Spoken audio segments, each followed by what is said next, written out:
URC Power Rankings, folks. We are 13 rounds into the competition thus far. It's been a pretty interesting one, albeit with the Six Nations on the horizon. We saw many a varied lineup with a lot of teams missing players.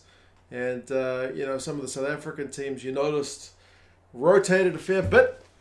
It's kind of new for them to have to juggle both the European and the URC competition. So, yeah, it was a bit of a weird round, but we'll go through the games, and some of the results, and then do the old power rankings thing with the Six Nations just on the horizon. If you want to join in the Six Nations Super Brew pool, I'll put a link down in the description. I suggest you guys jump on if you know your predictions. It always adds a bit of spice to the old competition. Bottom of the power rankings, it's Zebre. But I've even hung their jersey up. Zebre, never get to hang your jersey because you keep losing. You're none from 13, but you did all right, Zebre.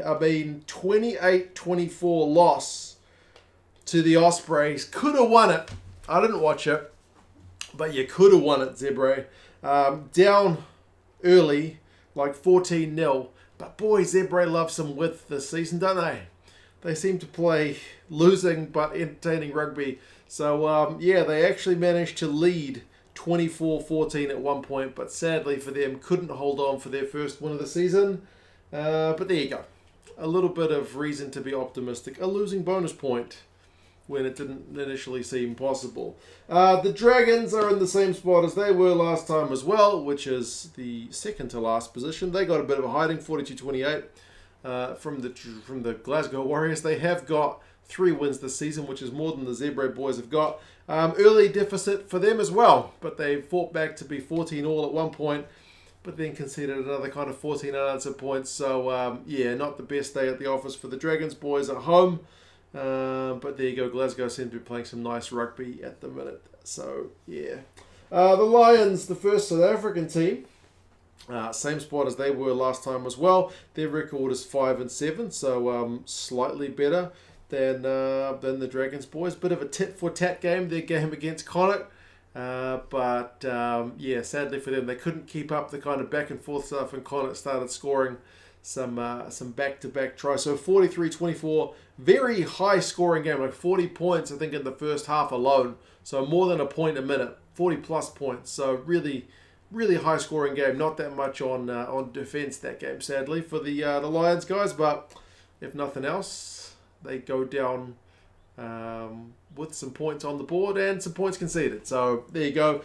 First team to move a couple of spots is Edinburgh, who are down a couple. Edinburgh lost at home, which is unusual for them in recent year and a bit. The home's been a bit of an old fortress, but they couldn't quite get it done against the Sharks. 22 points to 19. They lost it. So 5-8 record for them. They almost completed a comeback after also being 14-0 down. A few teams were down 14-0 this week. They had their chances to win at the death. They certainly went well into injury time, or whatever you want to call it, like 87 minutes, but couldn't complete the comeback. So losing bonus point, like I said, the sides in that game especially were both affected by the lack of starting personnel, but there you go. That's your bottom row. Next row, I've got Cardiff, who were up a wee bit higher a few kind of rounds ago, but they're down like Edinburgh a couple of spots. They travelled to Leinster away. Cardiff were missing a bunch of players. Leinster with the Six Nations squad also missing a bunch of players.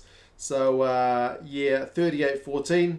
I don't think anyone was giving Cardiff a heck of a lot of chance with that injury list over in Dublin, but I mean Leinster had to play some kind of second and third string guys, but Leinster are home. No matter which team takes the field, is always going to be pretty tough. I mean, it took 66 minutes for the Cardiff boys to get on the board.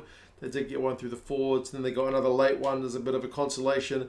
But they couldn't even do like the last try wins thing that you do on the school field because they conceded a really soft try at the death. So, 38-14.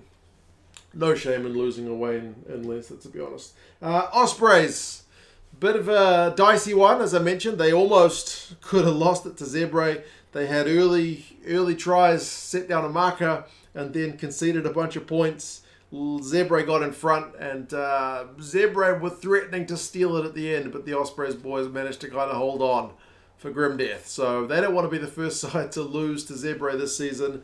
They managed to hang on, but I wouldn't say 28-24 is the most convincing. I still have them up one spot. So there you go. That's the Ospreys. And then another Welsh side. This is the really Welsh row, isn't it? The Scarlets. Scarlets got a win at home over the Bulls. So 37-28. That is the scoreline. It's relatively convincing. It's a weird record with the Scarlets. I mean, I got them up 3 spots. 4 wins now. 7 losses. Is it 7 losses? 8 losses and a draw. But it's like a 3-game winning run for the Scarlets. So recent form in the URC is actually coming all right after a kind of bad start to the season. So maybe things are coming right for the Scarlets, guys. They didn't get a red card. They had a yellow, but no red cards. That's a step in this right direction. The try for, who was it that scored from the Costello kick into the Bulls backfield? That was a bit of magic, but yeah, there you go. Scarlets. Maybe your season's coming good at the right time. And then old Benetton round out this row in 9th. So Benetton down 3 spots. They had an early lead over Munster. They lose at 40 points to 30. So another kind of high-scoring game. Rhino Smith still looks great. He had a good try assist. They get a bonus point at the death. But, yeah, ultimately it's a loss. So, yeah, their record was 7-6. So still slightly in positive territory. Kind of makes sense where they are at on the old log. The Bulls, I've got down a few spots, which may be a bit harsh. But, yeah, down 4 spots. I think it's a little bit more than I'd like. I like the teams to move a little bit slower than that.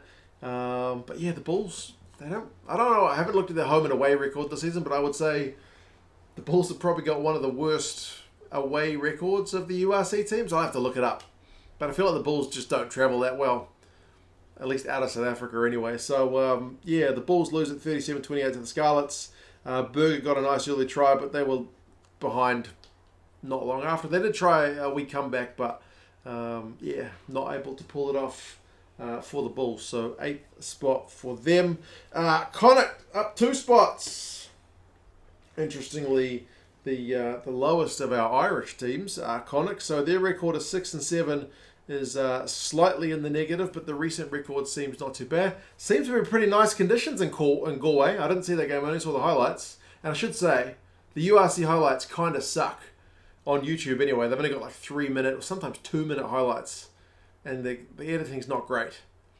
Other competitions, I think, do it a little bit better.